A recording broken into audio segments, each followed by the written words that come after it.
کوائٹس ان اردو۔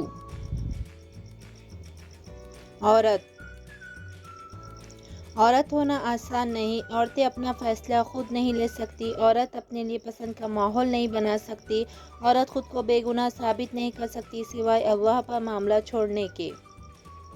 عورت وہ ہستی ہے جو شوہر کے 20 سال تک ہر ظلم، زیادتی، ناانصافی برداشت کرنے کے بعد شوہر کے ایک کپ کافی بنا کر دے دینے پر پھر سے اس شخص کی محبت میں گرفتار ہو جاتی ہے۔ عورت دماغ والوں کے لیے مکار اور احساس والوں کے لیے شاہکار ہوتی ہے۔ عورت کے بارے میں گندی رائے ہمیشہ دماغ والے ہی قائم کرتے ہیں۔ احساس والے تو عورت کو اللہ کا بہترین تحفہ سمجھتے ہیں۔ اس لیے میں ہمیشہ کہتی ہوں، عورت دماغ سے نہیں احساس سے سمجھ آتی ہے۔ عورت کو عزت وہ مرد دے سکتا ہے جس کی تربیت اچھی ہوئی ہو۔ کہتے ہیں کہ عورت کا کوئی گھر نہیں ہوتا، مگر حقیقت یہ ہے کہ عورت کے بغیر کوئی گھر نہیں ہوتا۔ عورت کی ایک خوبی ہے، وہ محبت انسان سے شروع کرتی ہے اور خدا پر ختم کر دیتی ہے۔ عورت کبھی ادھار نہیں رکھتی، محبت، عزت، خوشی، نفرت، وفا سب دگنا کر کے لوٹاتی ہے۔ مرد کو عورت کے کردار کی کتنی فکر ہوتی ہے، اتنی فکر اپنے کردار کی کرے تو کتنی عورتیں بد کردار کہلانے سے بچ جائیں۔ مرد کی غیرت کا اندازہ اس کے ساتھ چلتی عورت کے لباس سے لگایا جا سکتا ہے۔ وہ جھونپڑی جہاں عورت مسکراتی ہے اس عالیشان محل سے بہتر ہے جہاں عورت روتی ہے۔ پیدا کرتی ہے، پرورش کرتی ہے، بولنا سکھاتی ہے عورت، افسوس تمہاری گالیوں میں اسی کا نام ہوتا ہے۔ عورت کو کبھی کم نہ سمجھو، مرد کی اونچی آواز اسے ڈرا دھمکا سکتی ہے، لیکن عورت کی خاموشی مرد کی بنیادوں تک کو ہلا سکتی ہے۔ عورت کی عزت اگر نہیں کرنی تو مت کرے، لیکن 4 لوگوں میں بیٹھ کے اسے بے عزت بھی مت کرے۔ عورت کا گھر بنتا تو نصیب سے ہے، مگر بستا صرف اس کی برداشت سے ہے۔ عورت کی شوقیاں، شرارتیں، منمانیاں اور غیر ذمہ داریاں ماں باپ کے گھر ہی ہوتی ہے۔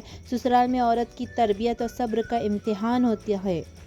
تم عورت کی قربانی کی بات کرتے ہو، اپنے ماں باپ کو چھوڑ کر تمہارے گھر آتی ہے۔ کیا تم چھوڑ سکتے ہو اپنا گھر؟ کیا تم چھوڑ سکتے ہو اپنا رہن سہن، اپنے طور طریقے؟ ہرگز نہیں۔ یہ تکلیف صرف ایک عورت ہی جانتی ہے۔ عورت کے آنسو اس کی تکلیف میں اتنے نہیں نکلتے جتنے اسے وہ الفاظ رلاتے ہیں جس میں اس کی توہین کی گئی ہو۔ عورت کی خاموشی اس کے چیخ چیخ کر رونے کے برابر ہوتا ہے، کیونکہ اگر وہ بول نہیں رہی تو وہ بہت دکھی ہے، بہت تھک چکی ہے اور کچھ کہنے کے لیے الفاظ ساتھ نہیں دے رہے۔ اگر تمہارے پاس عورت کو عزت دینے کے لیے اور کوئی وجہ نہ ہو، ساری دلیلیں مانند پڑ جائے، تو صرف اتنا سوچ لینا، جس نبی سے محبت کا دم بھرتے ہو ان کو سب سے پہلے تسلی اور حوصلہ دینے والی عورت ذات ہی تھی۔ عورت خود ایک بہت بڑی طاقت ہے، اتنی بڑی کہ مرد پیدا کرتی ہے۔ عورت اور مرد کی سوچ میں یہ فرق ہے کہ مرد آنے والے کل کبھی نہیں سوچتا اور عورت اس کے ساتھ جنت میں جانے تک کا سوچ لیتی ہے۔ عورت کوئی بھی ہو، رشتوں میں ملاوٹ پسند نہیں کرتی۔ وہ جس سے بھی پیار کرے اس کی حرکات کو ہمیشہ نظروں میں رکھتی ہے، لڑتی ہے، جھگڑتی ہے، اپنے ہونے کا احساس دلاتی ہے، مگر شراکت بھی کبھی برداشت نہیں کرتی۔ آدمی پہلے عورت کو ستا کر نیم پاگل کر دیتے ہیں اور پھر کہتے ہیں کہ ہمارا ایسی ذہنی مریضہ کے ساتھ گزارا نہیں۔ عورت کے جسم سے نکل کر، عورت کے ہاتھوں میں پل کر، عورت کی جوانی کھا کر جب طاقتور بن جاتے ہو، عورت ہی آپ کو کم عقل، کمزور اور جاہل نظر آتی ہے۔ عورت کی ضرورت ہے تعریف، عزت، پیار اور وقت۔ یہ 4 چیزیں عورت کی ضرورت ہے۔ جس مرد کے پاس یہ چاروں چیزیں ہیں وہ ہمیشہ خوشگوار زندگی گزارتا ہے، اور جو مرد ان چاروں کو خاطر میں نہیں لاتا وہ عورت کے دل سے نکل جاتا ہے۔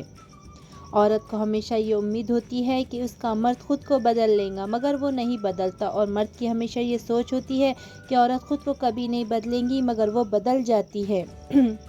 اس میں سے آپ کو کون سے کوٹس پسند آئے ہمیں کامنٹ کر کے ضرور بتائیں، اور ایسے اور اردو کوٹس پانے کے لیے ہمارے اس چینل کو لائک کریں، کامنٹ کریں، شیئر کریں، سبسکرائب کرنا بالکل نہ بھولیں۔ Thanks for watching.